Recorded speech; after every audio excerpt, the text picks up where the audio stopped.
Hi everyone, Jedediah Thomas here. Today I wanted to go into a little bit about what limiting beliefs are, and that entails an entire discussion about what beliefs are. I'm Jedediah Thomas. Be sure to stay tuned for everything mindset, subconscious mind, conscious mind, traumas, limiting belief, motivation, and everything around that.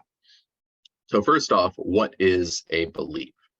Now, it's a word that gets kicked around, and most everyone doesn't actually know what a belief is.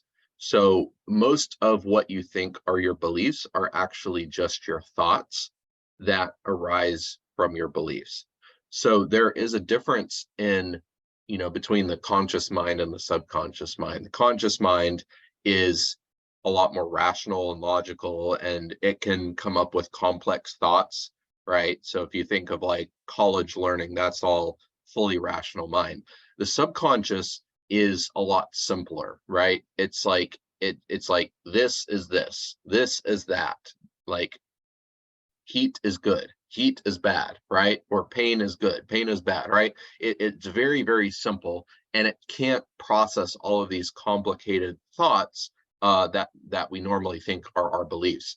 So if you look at the model of the mind, and I'll have another video for this, is that you have the thought layer, and then underneath that thought layer, you have the emotional layer, right? Which everyone is familiar with. And that's where most people think is like the root of your mind.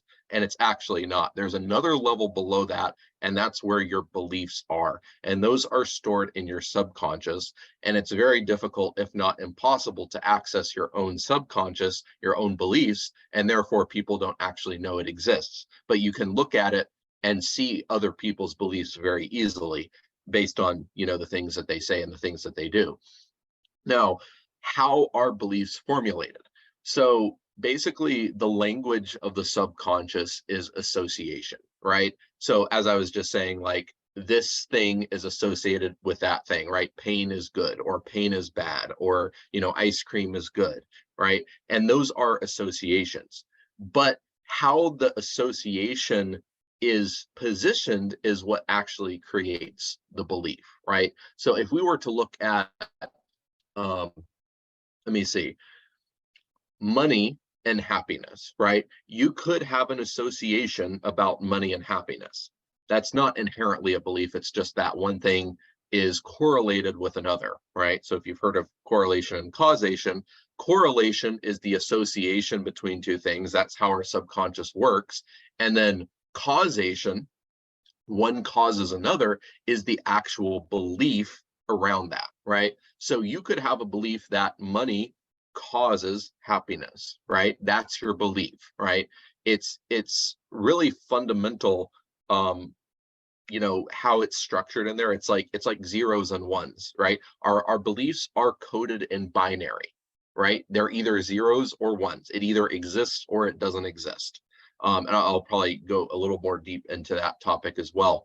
But so let's say money causes happiness. If you believe that money causes happiness, you will pursue money, and you will hope that you get happiness out of it, right? And a lot of people live that way, and then they get a lot of money and they're still not happy, and then they like, oh well, money doesn't buy happiness, right? So then they change their belief that, okay, money does not cause happiness. Okay, but that's like a belief shift in the wild. Or you could have a different side of things, is that happiness causes money. So you pursue happiness, you pursue your passion in life and business or whatever, and you believe that money will come as a result of that. And if that doesn't work, then you might change your belief to, well, you know, there's no way to make money by living my dreams, right? Like happiness does not cause money. And it gets very kind of complicated to see the web of beliefs that we have, but they can be that simple, right? And that's how it is. It's those associations, which are correlation, and then the beliefs themselves are causation. This thing causes this thing, right? Ice cream is good, is on the fundamental level, ice cream causes happiness.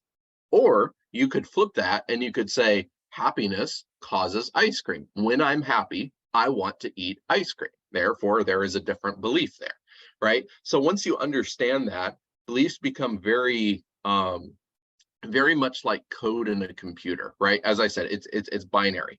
Your subconscious either believes something exists or it believes it does not exist. And if it believes it does not exist, you will never even be able to acknowledge the existence of it, right? So you could have someone that's in one house on a neighborhood and they have a poor mindset, right? They have beliefs around poverty and they're making, $15,000 a year and they're like life is so hard, right? And then you can have literally someone next to them, same neighborhood, that's making $500,000 a year, and they have different beliefs around money, and they have an abundance mindset, they have abundance beliefs, and they're like, life is easy, money is easy, all of these things, right? So it all comes down to the fundamental reality that you are part of, and that comes down to your beliefs. Your beliefs create your entire reality, and your beliefs create your emotions, and then your emotions create your thoughts, and then your thoughts create all of these actions and habits and all of that stuff that come from that. So what then is a limiting belief, right? So we've described basically what beliefs are. It is computer code. It is coded in binary, right? So a little bit different than your DNA. Your DNA is like quantum coded, right? Like four digits, right? You have whatever, the ATCG or whatever it is for your DNA, that's quantum coded, right? And we're just now discovering quantum computing. But our subconscious is coded in binary. It is 0 or it is 1, right? Now, what a limiting belief is basically anything that you desire or anything that you want is fine.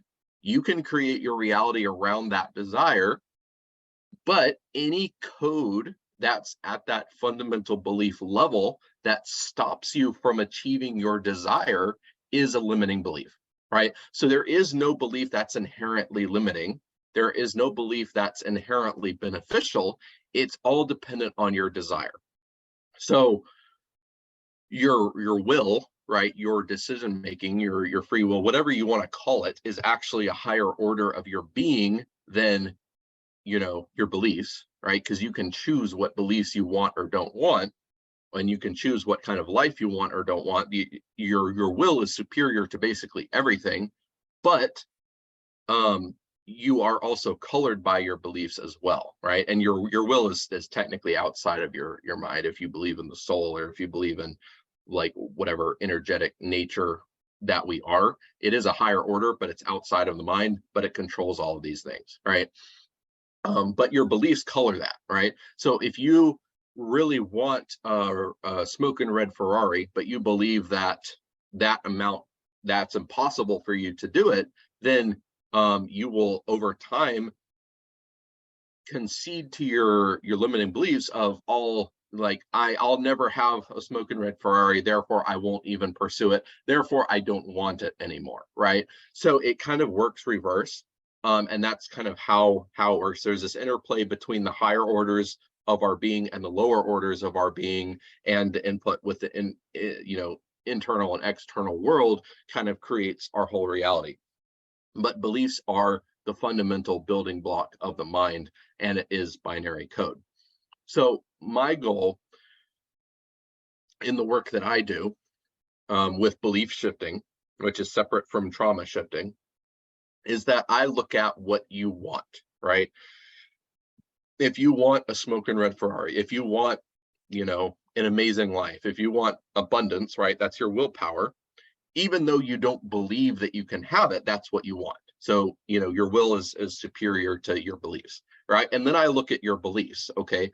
What is the code underneath the emotional layer that is either contributing to that goal or is taking away from that goal, right? And I look at each line of code, right? And then I look at how that code is manifesting in your life, and I say, okay, here's a 1 where there should be a 0, or here's a 0 where I should be a 1, and I just change that, right? I change your fundamental operating system code, right?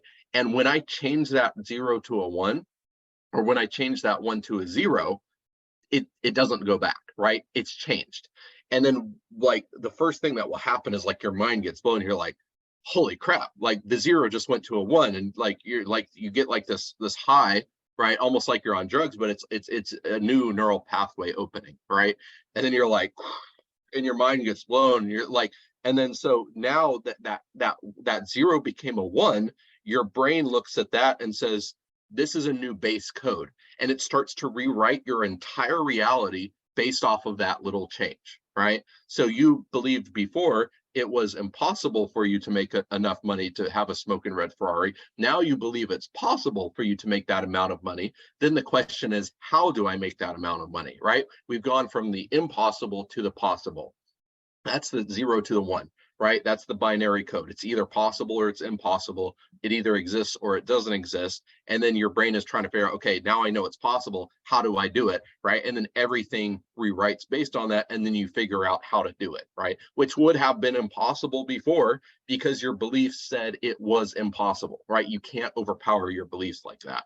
So I go in and I change the code, like literally, and it's instantaneous, and it changes your entire life because it is your base operating system, right? So if you compare psychology to what I do, psychology is like they look at a computer screen and they just they click on different files and they're like, how do you feel about this file? Do you know that this file is here? Like, here's another file, tell us what you see on the screen. And you're like, what the heck is your problem? This is retarded, right?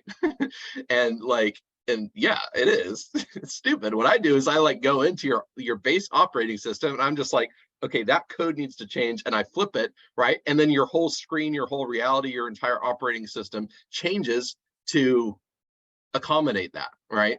And so what I do is way more powerful because it doesn't matter what your emotions are, it doesn't matter what your beliefs are, it doesn't matter what your reality is. I can change all of that with one flip of a switch, right? It's that easy to change your underlying code. It's that easy to change your beliefs. And that's what I do when I remove a limiting belief, right?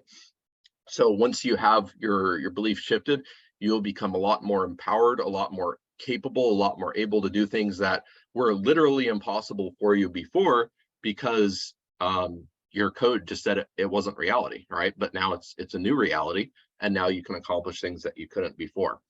So hopefully that all makes sense. It is a little bit strange to hear somebody talking about the mind as a computer. You usually hear about installing programs of, hypnotherapy installs programs, affirmations install programs, books can install programs, and that's a complete program contributing or it breaks down into base code, but you never look at the base code, you look at the program as a whole. What I do is I don't install a program, I go in and I literally change your underlying code, and then your brain does the rest. So I don't have to install all this stuff in you. Your brain basically rewrites your entire reality on its own just through the changes that I do. It's extremely powerful, it's extremely instantaneous, and it will change your life. So I don't think any more needs to be said on this topic right now. Just remember, beliefs are binary. They are zeros or ones. They underlie everything except for willpower, but that's a different thing. And then limiting beliefs are when there's a zero where there should be a one, or there's a one where there should be a zero, and it's getting in the way of what you actually want out of life, right? So figure out what you want, and then we'll get rid of everything that's stopping you from achieving that. All right, once again, I am Jedediah Thomas. Be sure to like and subscribe for more content on the mind, subconscious mind, conscious mind, traumas, limiting beliefs, motivation, and everything around that. All right, thank you for listening, and bye.